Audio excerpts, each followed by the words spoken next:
Hello friends, నేను మీ Bombay వార్తక్కను. Christmas హాలిడేస్కు పిల్లలు పెద్దలు అందరూ ఇంట్లో ఉంటారు కాబట్టి వీటిని ఇలా చేసి పెట్టుకుంటే అడిగినప్పుడు ఇవ్వవచ్చు. పిల్లలకు సెలవులు ఉన్నప్పుడు ఇంట్లో ఏదో ఒకటి అడుగుతూ ఉంటారు. ఇలా చేసి పెట్టుకున్నట్లయితే వీటిని ఇస్తే పిల్లలు ఇష్టంగా తింటారు. ఎంత క్రిస్పీగా ఎంత బాగా వచ్చాయో చూడండి. ఒకటి తుంచి చూపిస్తాను చూడండి. చూడండి ఎంత బాగా వచ్చాయో. మరి వీటిని ఎలా తయారు చేద్దాం చూద్దాం రండి. మైదా 1½ కప్, ఆయిల్ 2 టేబుల్ స్పూన్స్, ఉప్పు 1 టేబుల్ స్పూన్, మిరియాలు 2 టేబుల్ స్పూన్స్, పసుపు 1/2 table spoon, cornflour 2 table spoons, నెయ్యి 2 టేబుల్ స్పూన్స్. ఒక చిన్న బౌల్లోకి 2 టేబుల్ స్పూన్ల నెయ్యి వేసుకొని 2 టేబుల్ స్పూన్ల కార్న్ఫ్లోర్ వేసుకోండి. దీన్నంతా ఒకసారి బాగా కలిపి పెట్టుకోండి. ఇలా కలిపి పక్కన పెట్టుకోండి. మిరియాలు ఇందులో వేసుకొని మిరియాల పొడి మెత్తగా చేసుకోండి. ఒక గిన్నెలోకి 1 కప్పు పెసరపప్పు తీసుకొని వీటిని ఒకసారి శుభ్రంగా వాష్ చేసుకోండి. వాష్ చేసుకున్న వీటిలోకి 2 గ్లాసుల నీళ్లు పోసుకొని మూత మూసి పక్కన పెట్టండి. 2 గంటలు నానబెట్టుకోండి. పక్కన పెడదాం. నానబెట్టుకున్న వాటిల్లో నుంచి నీళ్ళన్నీ వంపేసుకోండి. వంపేసుకున్న వాటిని ఒక మిక్సీ జార్లోకి తీసుకొని మెత్తగా పేస్ట్ చేసుకోండి. ఇలా మెత్తని పేస్టులా చేసుకోండి. చూడండి, ఎక్కడ పలుకులు లేకుండా చూసుకోండి. పెసరపప్పును పేస్ట్ చేసేటప్పుడు 1 or 2 టేబుల్ స్పూన్స్ మాత్రమే నీళ్లు వేసుకోవాలి. అంతకన్నా ఇలా మెత్తగా పేస్ట్ చేసుకున్న దీన్ని ఒక ప్లేట్లోకి తీసుకొని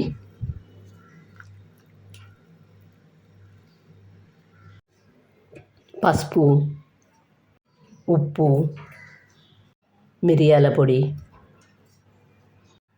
ఆయిల్ వీటినన్నీ ఒకసారి బాగా కలుపుకొని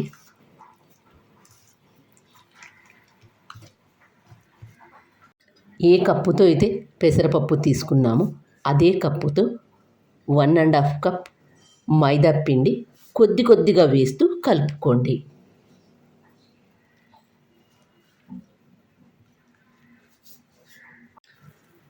మరొక 1/2 కప్పు వేసుకొని టోటల్గా 1½ కప్పు వేసుకోండి. కొద్దిగా వేస్తూ కలుపుకోండి. అంతా ఒకేసారి వేసుకోవద్దు. పిండి మరీ లూజుగా కాను మరీ గట్టిగా కాను కలుపుకోవద్దు. చపాతీ పిండిలాగా కలుపుకోండి.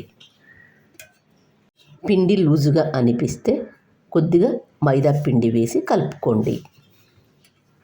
పిండిని ఇలా కలుపుకోండి. ఇలా కలుపుకున్న పిండిని రౌండ్స్ బాల్ లాగా చేసుకుందాం.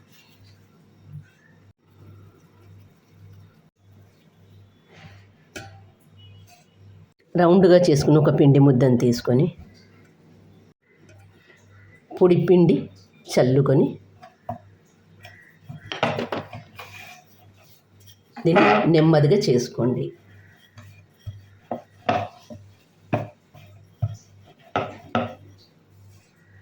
మధ్యలో పొడి పిండి చల్లుతూ చేసుకోండి.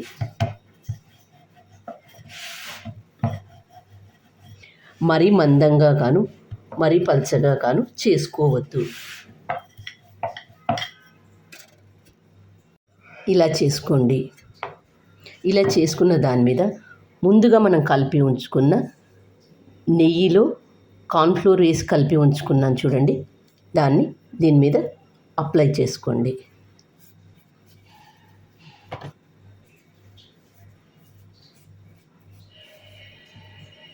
ఇలా అప్లై చేసుకున్న తర్వాత పొడి మైదా పిండిని కొద్దిగా చల్లుకోండి. దీన్ని ఇప్పుడు బుక్ షేప్లో ఫోల్డ్ చేసుకోండి. ఇలా వీడియోలో చూపించిన విధంగా ఫోల్డ్ చేసుకోండి.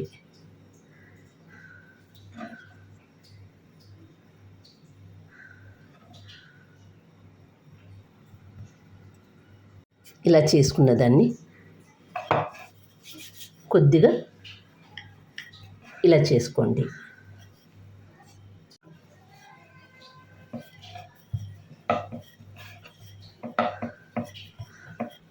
ఇలా చేసుకున్న దాన్ని మళ్ళీ దీని మీద ఇలా అప్లై చేసుకోండి.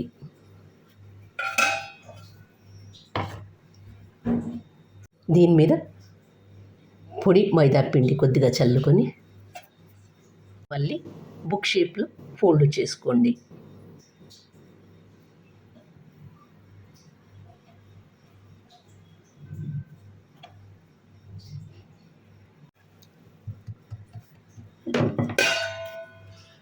మరొకసారి దీన్ని ఇలా కొద్దిగా ప్రెస్ చేస్తే, ఇలా ప్రెస్ చేయడం వల్ల నూనెలో వేసినప్పుడు విడిపోకుండా బాగా ఉంటాయి. వీటిని ఇలా కట్ చేసుకోండి.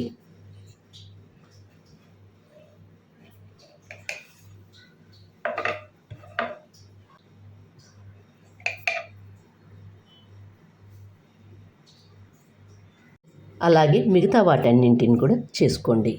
ఇలా చేసుకున్న వాటిని ఒక ప్లేట్లోకి తీసుకుందాం. చూడండి ఎంత లేయర్స్ ఎంత బాగా వచ్చాయో వీటికి. అలాగే మిగతా వాటన్నింటిని కూడా చేసుకోండి. లేయర్స్ చూడండి ఎంత బాగా వచ్చాయో. చూడండి ఇక్కడ లేయర్స్ ఇలా రావడం వల్ల మనం చేసినవి చాలా బాగుంటాయి. గ్యాస్ ఆన్ చేసుకొని అండి పెట్టుకొని డీప్ ఫ్రైకి సరిపడినంత ఆయిల్ తీసుకోండి. ఆయిల్ బాగా వేడైన తర్వాత మంటను మీడియం హీట్లో పెట్టుకొని ముందుగా మనం చేసుకున్న వాటిని ఇందులో వేసుకోవాలి. నూనెలో వేసిన వెంటనే జాలి గరిటె పెట్టి కలపవద్దు. క్రిస్మస్ హాలిడేస్ కదా, పిల్లలకు ఇంట్లో ఉంటారు కాబట్టి వాళ్ళు అడిగినప్పుడు ఇలాంటివి ఇస్తే ఇష్టంగా తింటారు. ఒక సైడు కొద్దిగా కాలిన తర్వాత మరొక సైడు తిప్పి వేసుకోండి. చూడండి లేయర్స్ ఎంత బాగా వచ్చాయో. ఇది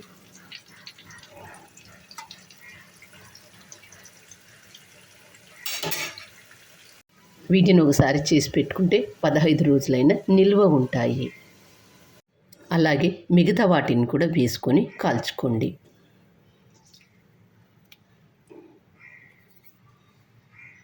సాయంకాలం పూట వీటిని టీతో పాటు తీసుకున్నట్లయితే బాగుంటుంది. మా ఇంట్లో అయితే వీటిని ఇలా చేసి పెడితే ఎప్పుడు అయిపోయాయో కూడా తెలియదు, అంత ఇష్టంగా తింటారు. మీరు కూడా వీటిని ఒకసారి తప్పక ట్రై చేయండి. హాలిడేస్కి కానీ వీకెండ్స్కి కానీ మనం ఎప్పుడైనా బయటికి వెళ్ళేటప్పుడు వీటిని తీసుకుపోయినట్లయితే అందరూ ఇష్టంగా తింటారు. రెండు వైపులా ఇలా కాల్చుకున్న వీటిని ఒక ప్లేట్లోకి తీసుకుందాం. చూడండి ఎంత బాగా, వీటిని చూస్తేనే అర్థమవుతుంది కదా ఎంత క్రిస్పీగా ఎంత బాగా వచ్చాయో. పూర్తిగా చల్లారిన తర్వాత మాత్రమే వీటిని ఒక ఎయిర్ టైట్ డబ్బాలో స్టోర్ చేసి పెట్టుకుంటే 15 రోజులైనా నిల్వ ఉంటాయి. మరి మీరు కూడా వీటిని తప్పక ట్రై చేయండి. మరి మీకు ఎలా వచ్చాయో నాకు కామెంట్ చేసి చెప్పండి. ఈ క్రిస్మస్ హాలిడేస్కు వీటిని చేసుకొని పిల్లలు పెద్దలు అందరూ ఎంజాయ్ చేయండి. Happy Christmas. నా ఛానల్ కొత్తగా చూసేవాళ్ళు సబ్స్క్రైబ్ చేసుకోండి. మరి మీకు ఎలా వచ్చాయో నాకు కామెంట్ చేసి చెప్పండి. మరొక కొత్త రెసిపీతో మీ ముందుకు వస్తాను. Thank you for watching.